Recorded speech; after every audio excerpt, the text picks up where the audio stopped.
मंगलम भगवान वीरो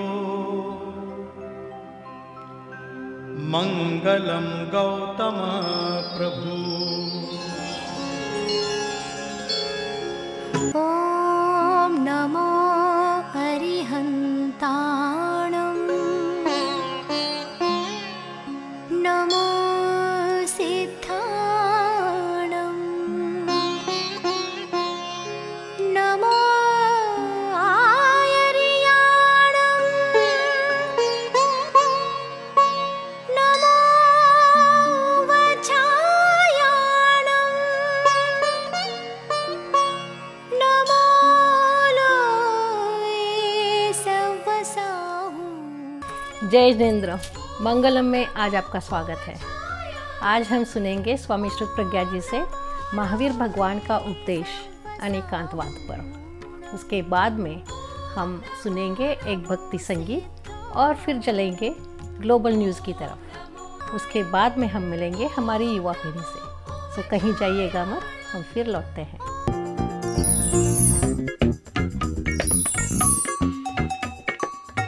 मंगलम में स्वागत है। अब हम चलते हैं प्रवचन की ओर। स्वामी श्रुत प्रज्ञा जी हमें समझाएंगे अनेकांतवाद के बारे में, जो भगवान महावीर का संदेश था। मंगलाणं च सौवेसिं पठमं हवै मंगलम्। सद्गुरु के चरणों में वंदना। लेडीज की सबसे बड़ी कमजोरी क्या है? लेडीज की सबसे बड़ी कमजोरी है कि इन बहनों को एडवाइस नहीं चाहिए, अटेंशन चाहिए। इसको एडवाइस की जरूरत नहीं, एडवाइस तो यहां से ढगला बंद आएगी, वो आपको देगी। उनको एडवाइस की जरूरत नहीं है, उनको अटेंशन की जरूरत है। तो अनेकांत का अर्थ है try to listen other person. अगर बच्चा भी कोई बात कहे, तुम 2 मिनट ध्यान से सुनो। इस दुनिया में बोलने वाले बहुत मिल जाएंगे, सुनने वाले बहुत कम लोग मिलेंगे। सुनने की क्षमता बढ़े और बोलने की बीमारी घटे तो दुनिया की बहुत सारी प्रॉब्लम खत्म हो सकती है। ये दूसरी बात है अनेकांतवाद, यानी दूसरे के विचार को रिस्पेक्ट करना और अपने विचार का आग्रह नहीं करना। Don't be stubborn about your thoughts. अपने विचारों का स्टबर्ननेस न हो और दूसरे के विचार को चाहे अपने से अनफेवरेबल हो उसको रिस्पेक्टफुली आदर देना। अपनाना ना अपनाना अलग बात है, लेकिन ट्राई टू लिसन केयरफुली।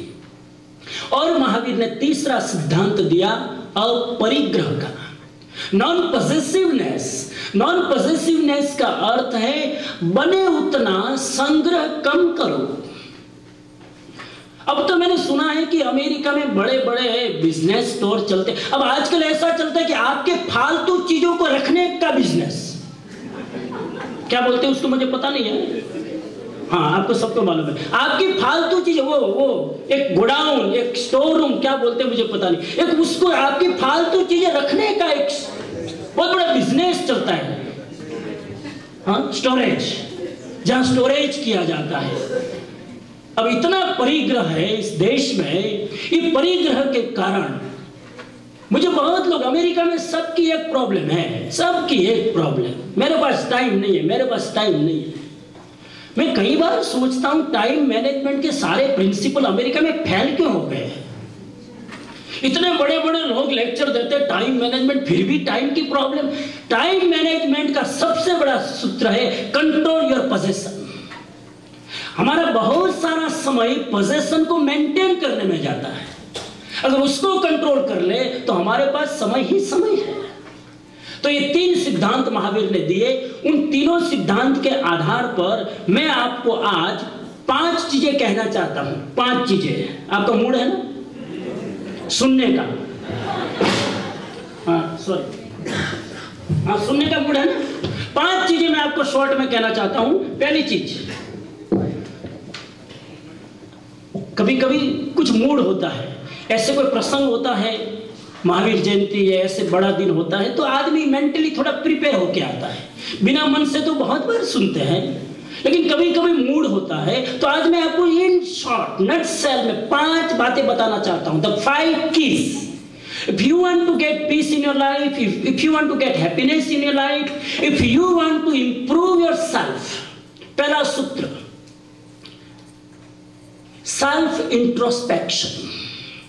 भगवान महावीर की पूरी 12.5 साल की साधना का सार निचोड़ महावीर ने जो किया वो हम नहीं कर सकते, लेकिन महावीर ने जो मैसेज दिया उसमें से कुछ चीजें हम पकड़ ले तो पहली चीज है स्वदर्शन, सेल्फ इंट्रोस्पेक्शन। हर एक इंसान रात को सोते समय आंख बंद करके देखे कि जन्म के समय मेरे अंदर जितनी पवित्रता थी आज उतनी है, जन्म के समय में मेरे मन में जितनी शांति थी आज उतनी है, जन्म के समय मेरे अंदर जितनी स्ट्रेट फॉरवर्डनेस सरलता थी आज उतनी है, बढ़ी है कि घटी है। जन्म के समय हम जो स्थिति प्रॉपर्टी लेके आए थे, मरने के पहले वो बढ़नी चाहिए कि घटनी चाहिए? जो जो क्वालिटी हम लेकर आए थे वो बढ़नी चाहिए कि घटनी चाहिए? बढ़नी चाहिए। जन्म के समय गुस्सा आता था? नहीं। अब क्या हुआ? नेगेटिव क्वालिटी जो नहीं थी वो आ गई और पॉजिटिव क्वालिटी जो थी वो चली गई।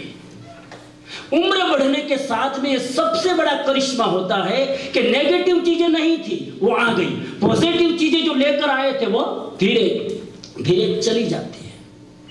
तो पहला सूत्र है सेल्फ इंट्रोस्पेक्शन। अरे मैं तो कहता हूं छोड़ो सेल्फ इंट्रोस्पेक्शन, आप रोज सुबह उठकर मिरर में तो देखते हो ना अपने आप को, मिरर में सुबह उठकर देखो। सेल्फ इंट्रोस्पेक्शन का सूत्र है, अगर मैं आपको कोई घड़ी बताऊं और आप अपने घर में दीवार की वॉच को बार बार देखते रहो तो आपको घड़ी के विचार आएंगे।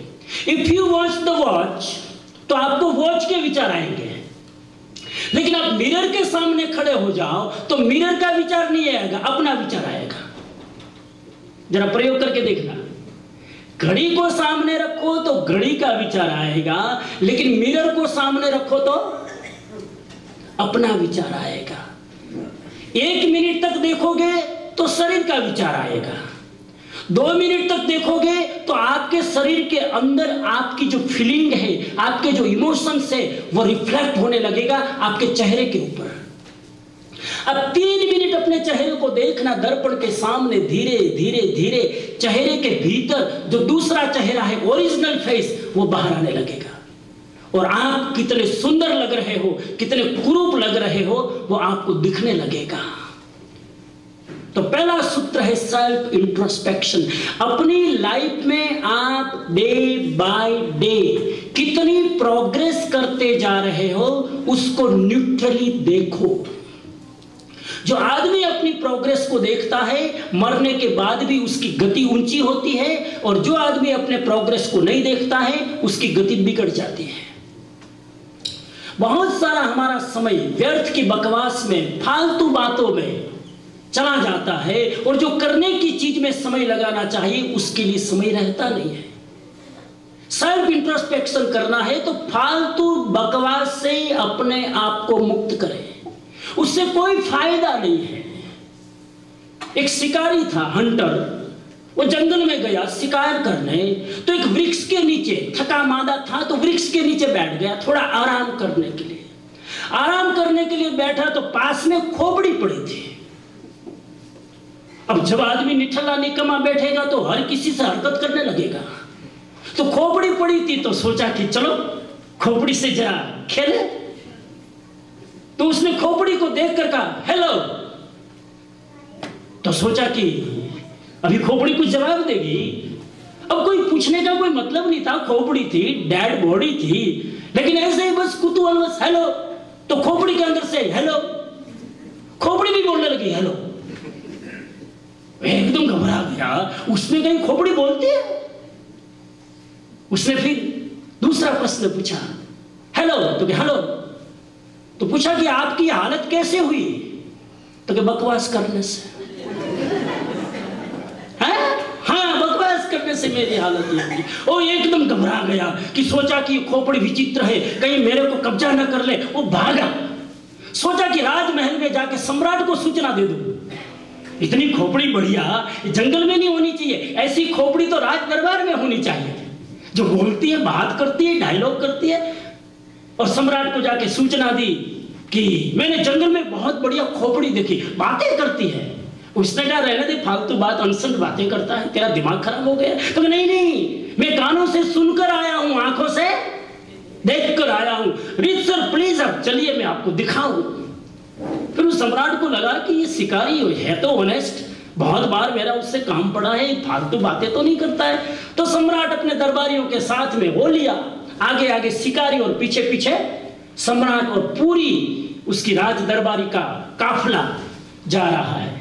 जैसे ही उस खोपड़ी के पास आए तो शिकारी ने पूछा हेलो, खोपड़ी कुछ नहीं बोली, क्वाइट। उसने फिर कहा हेलो, खोपड़ी बिल्कुल सन्नाटा, शांति। उसको हिलाया, ऊपर नीचे किया, कहा हेलो, खोपड़ी ने कोई जवाब नहीं दिया। सम्राट का दिमाग गया। मैंने कहा था बेवकूफ, तुम हमारा समय बर्बाद करते, कुछ नहीं बोलती है। दरबारियों को कहा इसकी गर्दन उतार दो, इसकी गर्दन उतार दो। गर्दन उड़ा दी गई और सम्राट दरबार भागा। अब उस खोपड़ी की बारी आई। उस खोपड़ी ने पूछा हेलो, वो चकामका रह गया। उसने कहा फिर वापिस चालू। जब जरूर थी सम्राट आए थे तब तो बोली नहीं। उसने कहा हेलो, तुम्हारी हालत ऐसी कैसी हुई? तो कि बकवास करने से। तूने मुझे ठीक मैसेज दिया था कि मेरी हालत भी बकवास करने से हुई है। तूने सम्राट के पास जाकर बकवास नहीं की होती तो तुम्हारी हालत भी ऐसी नहीं होती। आदमी जब फालतू बकवास करता है, बिना मतलब किसी के अंदर अड़ंगा डालने की कोशिश करता है, वहां गर्दन उतारने की नौबत आ सकती है। इसीलिए पहला सूत्र है सेल्फ इंट्रोस्पेक्शन। अपने आप को रोज देखें। मुझे लगता है कि इससे बड़ा कोई शास्त्र नहीं है, इससे बड़ा कोई मैसेज नहीं है। हर आदमी अपनी खुली किताब को देखे कि मैं कहां हूं। दुनिया के ओपिनियन मत लेना। अब लोगों से पूछते मैं कैसा लग रहा हूं, अब उसकी नजर में बहुत बढ़िया है, उसकी नजर तुम्हें काम नहीं आएगी। तुम्हारी नजर में तुम कभी गिर न जाओ, उसका हम ध्यान रखें। बहुत सारे लोग खुद की नजर में खुद को गिरा हुआ देखते हैं। इस सबसे बड़ी लाचारी की स्थिति है। तो पहला सूत्र है स्वदर्शन, सेल्फ इंट्रोस्पेक्शन, अपनी प्रोग्रेस के लिए, अपने विकास के लिए, अपनी तरक्की के लिए। दूसरा सूत्र है अपने जीवन में संस्कारों को निर्मित करने की कोशिश करें। पहला सूत्र स्वदर्शन, दूसरा सूत्र संस्कार। हर आदमी के अंदर एक संस्कार हो। संस्कार के लिए मैं 2-3 बातें कह दूं इन शॉर्ट। पहली बात, संस्कार का संबंध धर्म और अधर्म के साथ नहीं है।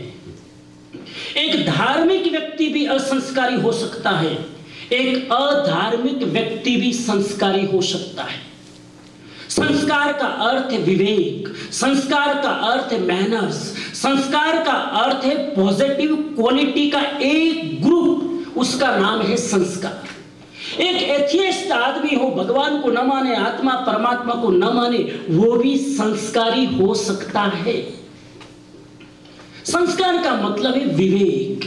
एक दो एग्जांपल ले तो किस समय किससे फोन पर बात करने, ये भी एक संस्कार है। बहुत सारे लोगों में मन होता है तो बस सीधे फोन घुमाते। अभी विवेक रखना चाहिए कि मैं जिसको फोन कर रहा हूं, अभी वो कुछ काम में होगा, अभी वो सो रहा होगा, अभी वो मीटिंग में होगा, अभी वो इस काम में होगा। तो विवेक रखकर, समय का औचित्य का ध्यान रखकर हम किसी से डायलॉग करें, ये एक संस्कार है। लगभग मैंने देखा है जब छोटे लोग बड़ों से पेश आते हैं तो संस्कारी होते हैं, लेकिन बड़े लोग जब छोटों के साथ पेश करते हैं तो वो संस्कार दिखाते नहीं हैं। एक आदमी एक कंपनी में जॉब कर रहा है तो एक एम्प्लॉय अपने बॉस से संस्कार दिखाएगा। एक एम्प्लॉय को बॉस के घर जाना है तो 5 बार फोन करके पहले समय लेगा, अपॉइंटमेंट लेगा, लेकिन उस बॉस को उस आदमी के घर जाना है तो ऐसे ही आ जाएगा।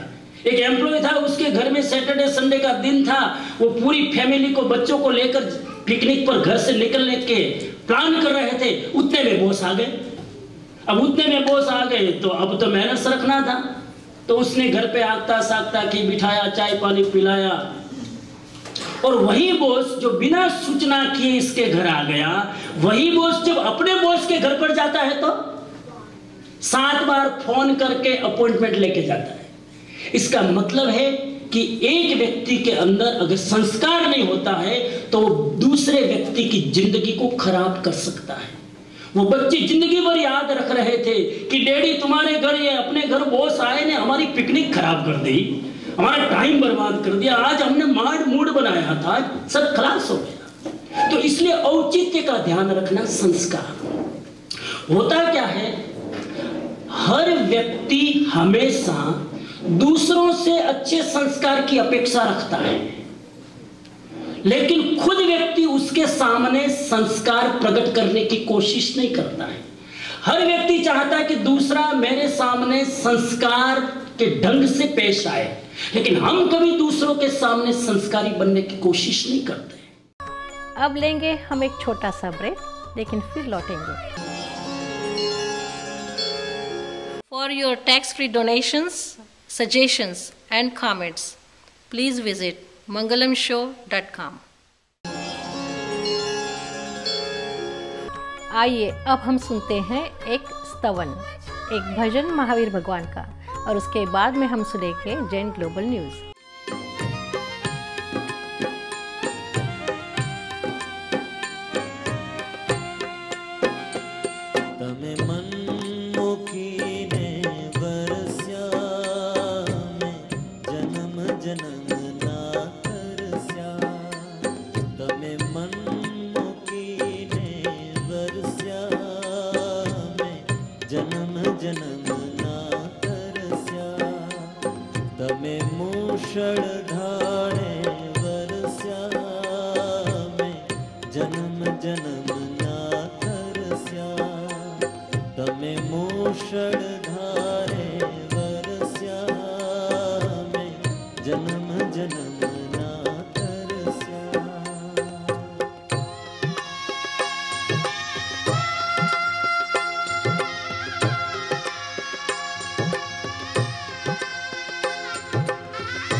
Jai Jinandra and welcome to Mangalam Jain News. I am your host, Risha Mehta.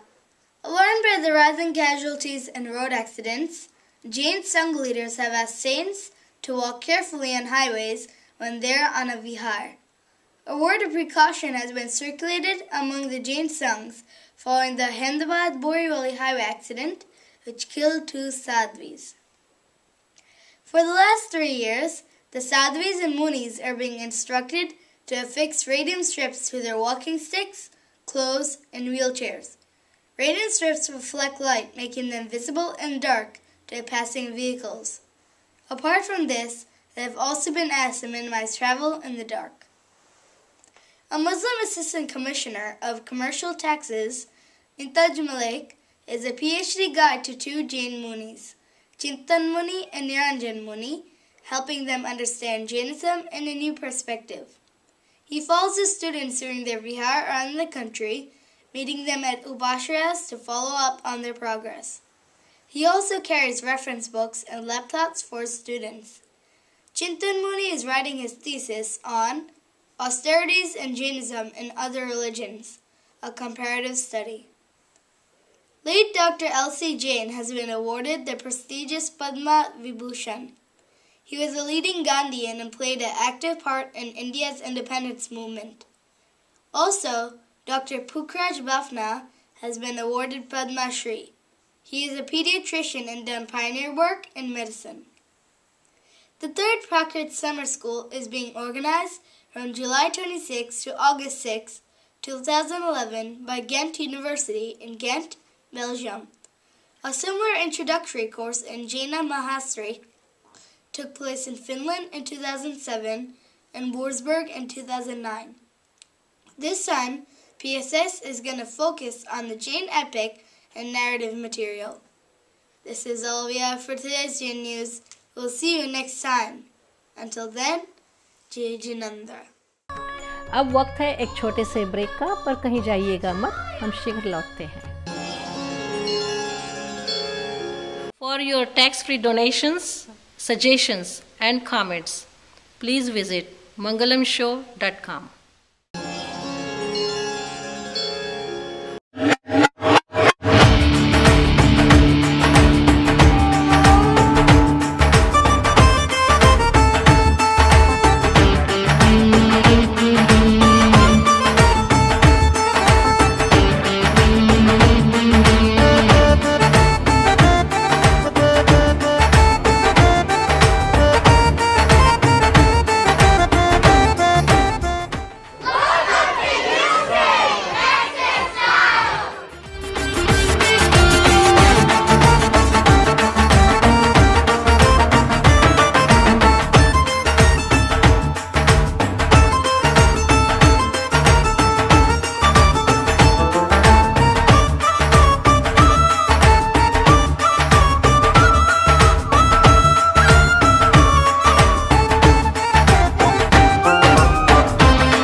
Houston is one of the world's great cities, a city of many people and cultures and cuisines from all over the world.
आइए अब हम मिलते हैं हमारी युवा पीढ़ी से एक नृत्य परफॉर्मेंस में और उसके बाद में एक कला प्रदर्शन में, जहां वो अपने पेंटिंग्स के बारे में हमें बताएंगे।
This is by my friend Anila Jain. She is 13 years old. She participated in tie and dye art exhibition on the theme Live and Let Live. Quotation on her shirt related to it is, number 1, Tirthankars are pioneers in explaining the meaning, importance, and path of non-violence, ahimsa.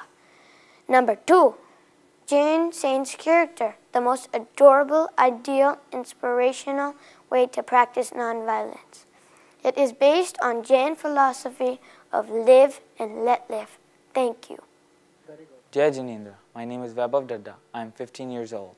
I participated in the tie and dye art exhibition on the theme Live and Let Live. Pratikaman. The must-do everyday activity for us is to get rid of everyday accumulated sins. For every, knowingly or unknowingly, we do harm other beings in thoughts, speech, and action. This is based on Jain philosophy of live and let live. Jai Jinendra. आशा है आज का हमारा programme आपको पसंद आया होगा। अपने विचार हमें लिख भेजिएगा mangalamshow@gmail.com पर। हमें ज़रूर विज़िट कीजिएगा mangalamshow.com पर। अगले हफ्ते आपसे फिर मुलाकात होगी, तब तक के लिए आज्ञा चाहेंगे। जय जिनेंद्र।